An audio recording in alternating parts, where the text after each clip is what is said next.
Hi friends, నేను మీ రవీంద్రాచారిని. మనం endowment grade 3 ఎగ్జామ్లో భాగంగా సెకండ్ పేపర్ అనేటువంటి Hindu philosophy and temple system అనేటువంటి చాప్టర్లో మనం కొన్ని లెసన్లు చేసుకుంటూ వస్తున్నాము. ఆ క్రమంలో మహాభారతం గురించి మనం కొన్ని క్లాసులు చేసుకుంటూ వస్తున్నాం. అందులో మహాభారతంలో ఉన్నటువంటి 18 పర్వాల్లో కూడా మొదటి పర్వమైనటువంటి ఆది పర్వం గురించి మనం కొన్ని క్లాసులు ఇంతకుముందు చేసుకున్నాం. ఇది ఆది పర్వంలో మరి ఒక క్లాస్. మనం ముందు క్లాసులో ఏం చెప్పుకున్నామంటే బకాసురుణ్ణి భీముడు వధించాడు అని తెలుసుకున్నాం. అది ఎక్కడ? అప్పుడు పాండవులు బ్రాహ్మణ వేషంలో ఉంటారు ఆ యొక్క ఏకచక్రపురంలో. మరి ఏకచక్రపుర వాసులకు ఆ బకాసురుడి నుంచి విముక్తిని కలిగించాడు భీముడు. అయితే ఆ బకాసురుడు ఆ యొక్క ఏకచక్రపురం మీద పడి ఎవరినంటే వాళ్ళను తింటుండేవాడు. వాడు ఒక రాక్షసుడు. అయితే వానితో ఒక నియమం పెట్టుకున్నారు ఈ యొక్క గ్రామస్తులు. ఇదంతా ఎందుకంటే మనం కొంచెం ఎగ్జామ్ పాయింట్ ఆఫ్ వ్యూలో వివరంగా తెలుసుకుంటే మంచిది అని చెప్తున్నాం. ఆ నియమం ఏంటంటే ఆ గ్రామంలో ఒక్కొక్క ఇంటికి సంబంధించి ఒక ఇంటి మనిషి, ఒక బాగా బలిసినటువంటి 2 దున్నపోతులు తోటి ఒక బండి నిండా ఆహారాన్ని అతనికి పంపించేలాగా ఒక కండిషన్ పెట్టుకున్నారు ఆ ఊరి ప్రజలు. అప్పుడు వాడు ఊరి మీద పడి ఉన్నట్టు వాడిని తినకోకుండా వాని స్థానంలోనే వాడు ఉంటాడు దూరంగా ఊరికి. అయితే ఆల్రెడీ వీళ్ళు నివాసం ఉంటున్నటువంటి ఒక బ్రాహ్మణ కుటుంబం వంతు వచ్చింది ఆ రోజు. సో వాళ్ళు ఏం చేశారు, ఆ బ్రాహ్మణులు ఈ పాండవులకు ఆశ్రమం ఇచ్చినారు. మరి వీళ్ళు అప్పటికి బ్రాహ్మణ వేషధారణలో ఉన్నారు. మరి వీళ్ళు ఏంటంటే వీళ్ళ పని ఏంటంటే ప్రతిరోజు కూడా ఈ యొక్క 5 అన్నదమ్ములు ఊరిలో భిక్షకు వెళ్ళి ఆ భిక్షను తీసుకొచ్చి ఆ కుంతీదేవికి ఇస్తే ఆమె వాళ్ళకు ఆహారం వండి పెట్టేది ప్రతిరోజు. ఇది వాళ్ళ యొక్క దినచర్య, పాండవుల యొక్క దినచర్య ఏకచక్రపురంలో ఇది. అయితే వీళ్ళకి నివాసం ఇచ్చినటువంటి బ్రాహ్మణుని వంతు వచ్చింది. అంటే ఆ కుటుంబీకుని పెద్ద వెళ్ళాలి, బండెడు ఆహారం తీసుకుని 2 బాగా బలిసిన దున్నపోతులు తీసుకుని వాళ్ళ వంతు వచ్చింది కాబట్టి వాళ్ళు బోరున విలపిస్తున్నారు. ఆ రోజు ఏంటంటే ఆ ఇంట్లో భీముడు తన తల్లి అయినటువంటి కుంతి వాళ్ళిద్దరే ఉన్నారు. మిగిలిన 4 అన్నదమ్ములు కూడా భిక్షకి వెళ్ళారు బయటికి. అయితే వీళ్ళకి ఏం కష్టం వచ్చిందో ఇంతగా బాధపడుతున్నారని చెప్పేసి కుంతీదేవి ఆ బ్రాహ్మణునింటికి వెళ్తుంది. వెళ్తే వాళ్ళు ఉన్న విషయాన్ని చెబుతారు. ఏమని? ఇలా బకాసురంతో ఒక ఒప్పందం జరిగింది. ప్రతిరోజు ఒక మనిషి 2 బాగా బలిసిన దున్నపోతులు ఒక బండెడు అన్నం ఇది వానికి సమర్పించాడు. ఈ కండిషన్ ఉంటుందన్నమాట. అందువల్ల వీళ్ళకి ఒక వంతు వచ్చింది. అది తెలుసుకుంటుంది కుంతీదేవి. వెళ్ళి భీమసేనుని చెప్తుంది. అప్పుడు భీముడు భీమసేనుని చెప్పి, ఆయన నువ్వు ఎటు తిరిగి వాడిని సంహరించేయాలి అని చెప్తుంది. సరే, నాకు ఈరోజు బాగా భోజనం పెట్టండి, నేను వెళ్తాను అతనికి బదులుగా అంటాడు. సరే అని చెప్పి బండి నిండా ఆహారం పెడతారు. బాగా 2 దున్నపోతులు కట్టేసి మరి భీముడు ఆ మార్గ మధ్యలోనే ఆ యొక్క ఆహారం అంతా భుజించేస్తాడు. ఇక వెళ్తాడు. వెళ్ళగానే బక్కాసుడు చాలా ఆకలిగా ఉంటాడు, ఆహారం లేదని చెప్పేసి నిన్ను తింటా అంటాడు భీముడు. సరే రా అని చెప్పేసి వాడిని మట్టు పెట్టేస్తాడు. ఈ విధంగా భీముడు బక్కాసురుడిని చంపుతాడు. అయితే ఇక్కడ మనం ఎగ్జామ్ పాయింట్ ఆఫ్ వ్యూలో తెలుసుకోవాల్సింది ఏంటంటే మరి ఆ యొక్క ఏకచక్ర పురవాసులకి ఆ యొక్క బకాసురునికి ఉన్నటువంటి కండిషన్ ఏంది అని కూడా అడిగే అవకాశం ఉంటుంది ఎగ్జామినేషన్లో. వాళ్ళు ప్రశ్న ఎంత పొడవైనా అడుగుతారు, ఆన్సర్లు ఎంత పొడవైనా ఇస్తారు. అయితే మనకు కొంచెం విషయం తెలియాలని చెప్పేసి దీన్ని ఒక్కసారి మళ్ళీ రిమైండ్ చేస్తున్నాం. ఓకే, ఈ విధంగా మనం బకాసురుణ్ణి భీమసేనుడు చంపేశాడు. రైట్. మరి ఆల్రెడీ మనం చెప్పుకున్నాము ఈ ద్రుపదుని యొక్క వృత్తాంతం. మరి ఈ ద్రుపదుడు తర్వాత ద్రోణుడు ఇద్దరు కూడా ఒకసారి చిన్ననాటి స్నేహితులు, ఇద్దరు కలిసి విద్య నేర్చుకున్నారు. అయితే ఒకసారి ద్రోణుణ్ణి అవమానపరిచినందుకు గాను ప్రతీకారంగా ద్రుపదుని బంధించి తెచ్చి ఎవరు అర్జునుడు గురుదక్షిణగా ద్రోణుని పాదాలందరూ పడివేస్తాడు అని ఆల్రెడీ మనం తెలుసుకున్నాం. అయితే అప్పుడు ద్రుపద సామ్రాజ్యంలో ఉన్న సగభాగాన్ని ద్రోణుడు తీసుకుంటాడు, మిగిలిన సగభాగాన్ని ద్రుపదునికి ఇచ్చేసి క్షమించి వదిలేస్తాడు. ఆ క్షణం నుంచే ద్రుపదుడు పగ పెంచుకుంటాడు ద్రోణుని పైన. చూడండి, ద్రోణుని మీద పగ పెంచుకుంటాడు ద్రుపదుడు. అందుకు ఏం చేస్తాడంటే ద్రుపదుడు ఒక యాగాన్ని నిర్వహిస్తాడు. ఆ యాగంలో ఏంటంటే ఈ యొక్క ద్రోణుణ్ణి సంహరించేటువంటి కుమారుడు కలగాలనేటువంటి ఉద్దేశంతో ఆ యాగం చేస్తాడు. అప్పుడు ఆ యజ్ఞ కుండం నుంచి జన్మిస్తాడు దృష్టద్యుమ్నుడు అనేటువంటి ఒక వ్యక్తి. సో ఈ దృష్టద్యుమ్నుడు ద్రుపదుని యొక్క కొడుకు. ఆ దృష్టద్యుమ్నుని తరువాతే ద్రౌపది కూడా అదే యజ్ఞ కుండం నుంచి ఉద్భవిస్తుంది. ఆమె ద్రౌపది. సో ద్రుపదునికి యొక్క కొడుకు పేరు దృష్టద్యుమ్నుడు, ద్రుపదుని యొక్క కూతురు పేరు ద్రౌపది. మరి ఇంతేకాకుండా ఈ ద్రుపదుని యొక్క అసలు పేరేంటి అంటే ఈయనకు మరొక పేరు కూడా ఉంది, యజ్ఞసేనుడు. ఈయన యొక్క పేరు యజ్ఞసేనుడు అని కూడా ఉంది, గుర్తుపెట్టుకోవాలి. సరే, మరి ఈ యొక్క ద్రౌపదికి ఉన్నటువంటి మరికొన్ని పేర్లు ఏంటంటే ఈమెను పాంచాలి అని అంటారు, కృష్ణ అని కూడా అంటారు.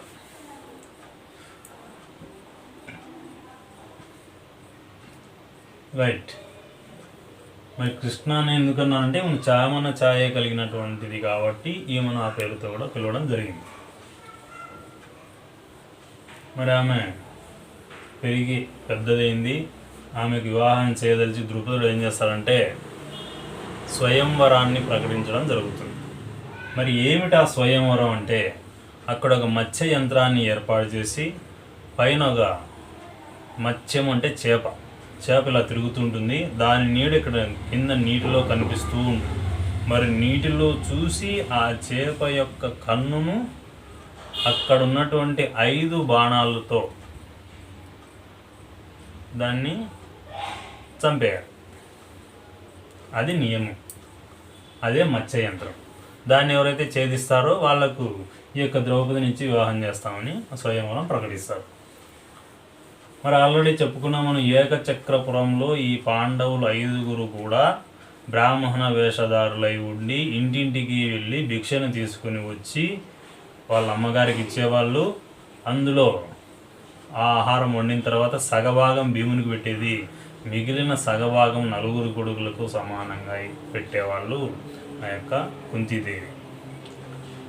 సరే, వాళ్ళు ఒకసారి అదేవిధంగా రోజు వాళ్ళు వెళ్ళింటారు భిక్షకి. అక్కడ కొంతమంది బ్రాహ్మణులు మరికొంతమంది ఈ యొక్క ద్రుపదుడి రాజ్యమైనటువంటి పాంచాల నగరానికి అందరూ వెళ్తుంటారు. అయితే గుంపులుగా వెళ్ళడంతో వీళ్ళు అడుగుతారు అర్జునుడు ఒకసారి, ఏమని, ఎందుకు అయ్యా మీరంతా ఇంతమంది వెళ్తున్నారు, ఏంటి విశేషం అంటే, ఇక్కడ పాంచాల రాజు ఉన్నాడు ద్రుపదుడు, ఆయనకు ఒక కూతురు ఉంది పాంచాలి, ఆమె పేరు ద్రౌపది, ఆమె స్వయంవరం ఉంది, ఆ స్వయంవరం చూడాలని వెళ్తున్నాము అని అంటారు. మరి అయితే మేము కూడా రావచ్చా మీతోటి అని అడుగుతాడు. రావచ్చు అంటారు. సరే అని చెప్పి వాళ్ళ తల్లి యొక్క ఆశీస్సులు తీసుకొని సో ఈ పాండవులు అర్జున్తో పాటు 5 మంది కూడా స్వయంవరానికి వెళ్ళడం జరుగుతుంది. వెళ్ళి ఆ యొక్క మత్స్య యంత్రంలో ఉన్నటువంటి చేపను సక్సెస్గా వాళ్ళు ఛేదించడం జరుగుతుంది. అయితే అక్కడికి వచ్చింటారు ఆల్రెడీ ఎవరెవరు, చాలామంది రాజులు వచ్చింటారు. అందులో ఈ యొక్క దుర్యోధనుడు వచ్చింటాడు, తర్వాత కర్ణుడు, ఆ తర్వాత శకుడు, ఇలా చాలామంది రాజులు వచ్చింటారు. మరి వీళ్ళే కాకుండా మనకు శ్రీకృష్ణుడు, బలరాముడు వీళ్ళు కూడా వచ్చింటారు ఆ స్వయంవరానికి. మరి శ్రీకృష్ణుడు ఇక్కడే మనకు మొట్టమొదటిసారిగా మహాభారతంలో ఈ పాత్ర కనిపించడం జరుగుతుంది. అయితే అక్కడ ఉన్నటువంటి బ్రాహ్మణ వేషంలో ఉన్నటువంటి పాండవుల గురించి శ్రీకృష్ణుడు అక్కడ ఉన్నటువంటి వాళ్ళ అన్నాన్ని బలరామునికి తెలియజెప్పడం జరుగుతుంది. ఎందుకంటే అప్పటికే అందరూ అనుకుంటారు ఈ పాండవులంతా కూడా లక్క ఇంట్లో అగ్నికి ఆహుతై చనిపోయారు అని అనుకుంటారు, కానీ ఇంకా బ్రతికే ఉన్నారు అని చెప్తాడు కృష్ణుడు తన అన్నటువంటి బలరామునికి. ఓకే, మరి ఆ యొక్క స్వయంవరంలో కర్ణుడు కూడా ఓడిపోతాడు, అంటే ఆ మత్స్యయంత్రాన్ని ఛేదించలేడు అని ఉంది. కానీ మనకు వ్యాస మహాభారతంలో ఏంటంటే కర్ణుడు సూతుడు అనేటువంటి నెపంతో ద్రౌపదే అతనిని వద్దని చెప్తుంది అంత సభలో. అంటే ఆ యొక్క స్వయంవరంలో మత్స్యయంత్రాన్ని ఛేదించిన వానికి ద్రౌపదిని వివాహం చేస్తానని ద్రుపదుడు చెప్తాడు. అయితే అక్కడ ఆ ద్రౌపదికి ఇంకొక ఆప్షన్ ఉంటుంది, ఆమె తిరస్కరించేటువంటి అవకాశం కూడా ఉంటుంది. సో మామూలుగా ఈ కర్ణుడు అక్కడికి వెళ్ళగానే ద్రౌపది ఏమంటుంటే అతని సూతపుత్రుడు అతన్ని వివాహం చేసుకొని చెప్పేస్తున్నాడు. అవమాన భారంతో కర్ణుడు వెళ్ళలేదు అక్కడికి. రైట్, ఏదేమైనా కర్ణుడి గురించి అక్కడికి మర్చిపోవాలి. అర్జునుడు అక్కడ ఆమెని వివాహం చేసుకుంటాడు. సరే, ఆమెను తీసుకొని ఇంటికి వస్తారు. ఇంటికి వచ్చి తల్లితో ఇట్లా మేము ఒక అమ్మాయిని తీసుకొచ్చాము ఈ యొక్క స్వయంవరంలో చెప్పింటే బాగుండేది, కానీ అట్లా చెప్పలే. వాళ్ళు వచ్చి వెంటనే అమ్మ భిక్ష తెచ్చాము అని అంటారు. ఆమె ఏమంటుంది, భిక్ష తెస్తే అందరూ పంచుకోండి ఆయన అంటుంది. అక్కడ వస్తుంది చిక్కుడు. సరే, అందరూ పంచుకోమనేది అమ్మ వాక్యం కాబట్టి అందరూ పంచుకోలేరు కదా అప్పట్లో, అదొక ధర్మమైన మార్గం కాదు కాబట్టి వాళ్ళు కొంచెం నిరాకరిస్తారు. అప్పుడు అక్కడికి వేదవ్యాసుడు వస్తాడు. ఈ వేదవ్యాసుడు ఎవరో ఆల్రెడీ మనం తెలుసుకున్నాం, ఈ యొక్క కురువంశానికి మూల స్తంభం. ఆయన వచ్చి ఏం చెప్తానంటే ఆయనకు ఆ యొక్క ద్రౌపది యొక్క పూర్వజన్మ వృత్తాంతం తెలుసు కాబట్టి ఆయన ఏం చేస్తాడంటే అప్పుడు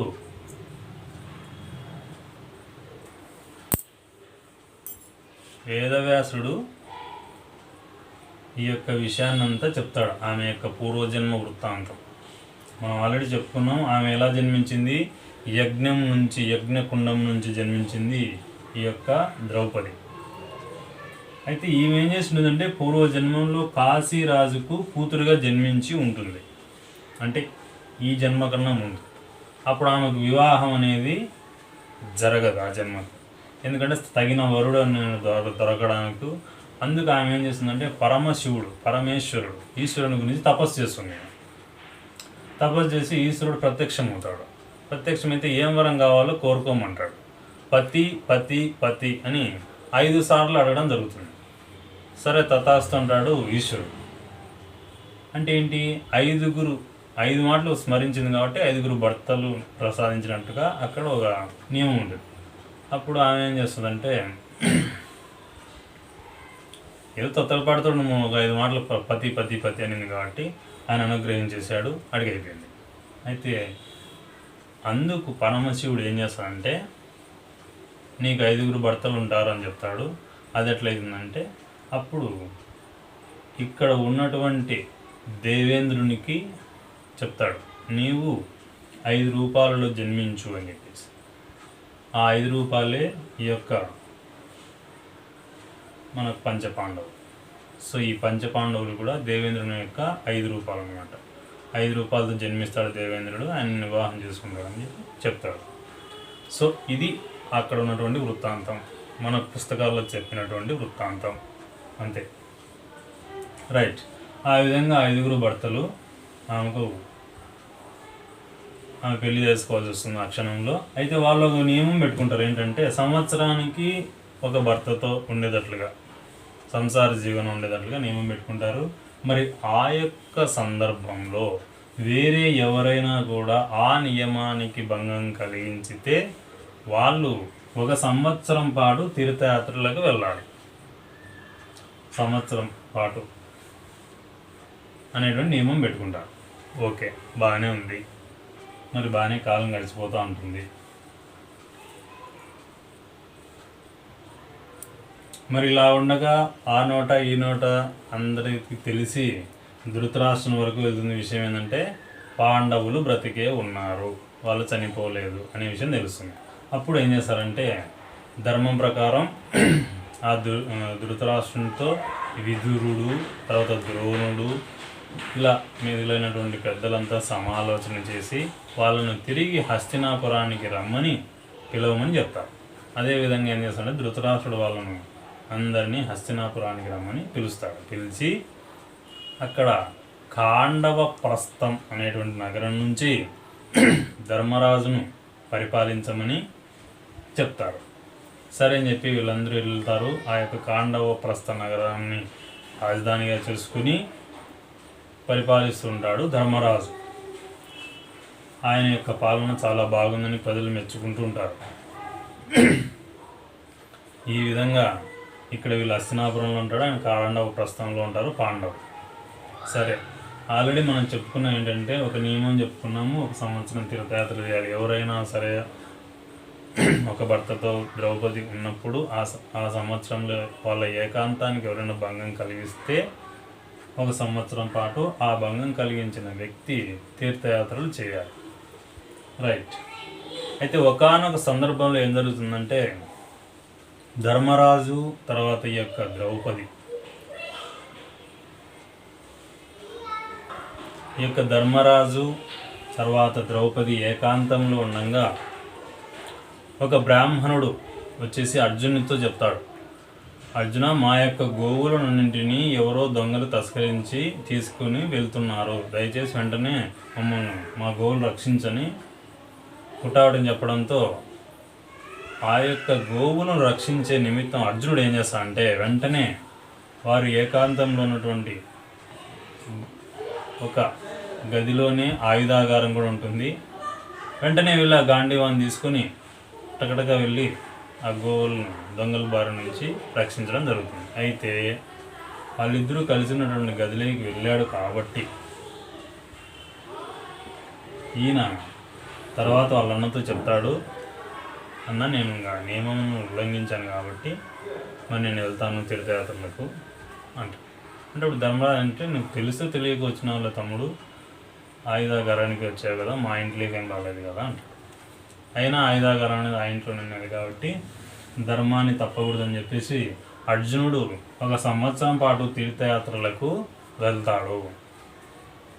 మరి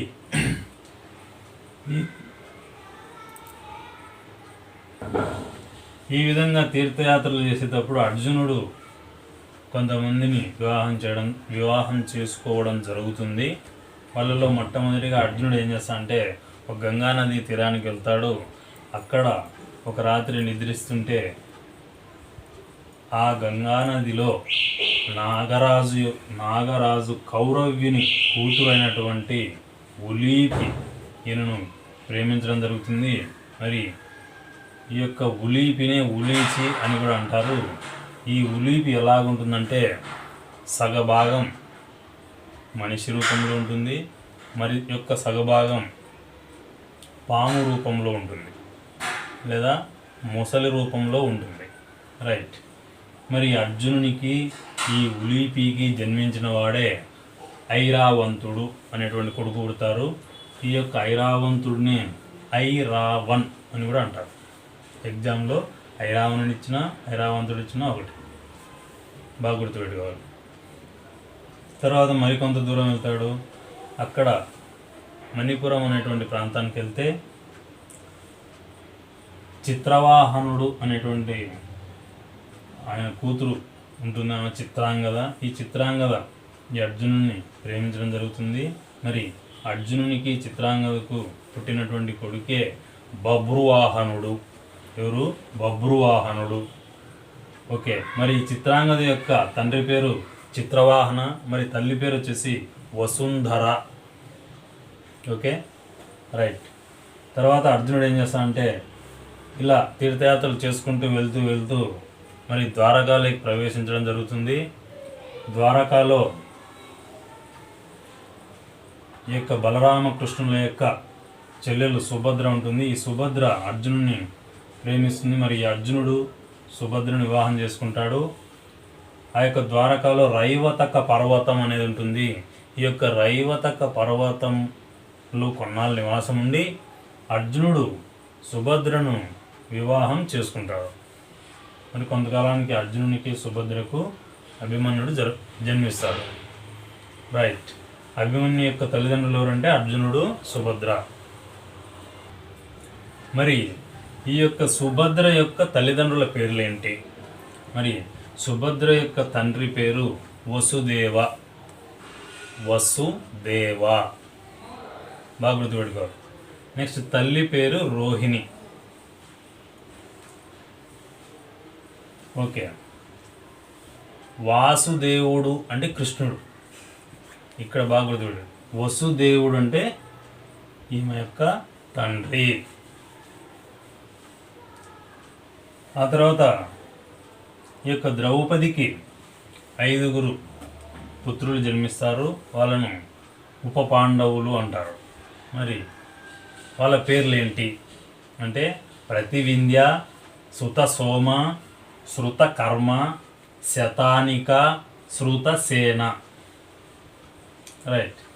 మరి ఈ ప్రతివింధ్య అనేటువంటి ఇతను ఎవరికి జన్మించాడు అంటే ద్రౌపది జన్మించాడు. ఎవరెవరికి? మరి ఈయన తండ్రి ఎవరు? ధర్మరాజు. మరి ధర్మరాజుకి ద్రౌపదికి జన్మించినటువంటి కుమారుడే ప్రతివింధ్య. అదేవిధంగా సుత సోమ. మరి సుత సోముడు ఎవరెవరికి జన్మించాడంటే భీమునికి ద్రౌపదికి జన్మించినటువంటి కొడుకే సుత సోమ. రైట్. నెక్స్ట్ శృత కర్మ. మరి శృత కర్మ ఎవరికి జన్మించాడంటే ద్రౌపదికి, అర్జునునికి. సో శృతకర్మ యొక్క తల్లిదండ్రుల పేర్లు ఏంటంటే అర్జునుడు, ద్రౌపది. నెక్స్ట్ శతానిక. మరి ఇతని యొక్క తల్లిదండ్రుల పేర్లు ఏంటి అంటే మనకి తల్లి ఒకరే ద్రౌపది, మరి తండ్రి నకులుడు. నెక్స్ట్ శృతసేన. ఇతని యొక్క తల్లి ద్రౌపది, తండ్రి వచ్చేసి సహదేవుడు. సో ఈ విధంగా 5 మందికి ఒక్కొక్కరికి ఒక కొడుకు ఈ ద్రౌపదికి జన్మిస్తారు. ఎగ్జామ్ పాయింట్ ఆఫ్ వ్యూలో బాగా గుర్తుపెట్టుకోవాలి. రైట్. ఓకే ఫ్రెండ్స్, ఇంతటితో ఆది పర్వాన్ని ముగిస్తున్నాము. నెక్స్ట్ మనం సభాపర్వం నెక్స్ట్ క్లాస్లో తెలుసుకుందాం. ఓకే. మరి మన వీడియో నచ్చితే లైక్ చేయండి, షేర్ చేయండి, సబ్స్క్రైబ్ చేసుకోండి. రైట్. బాయ్.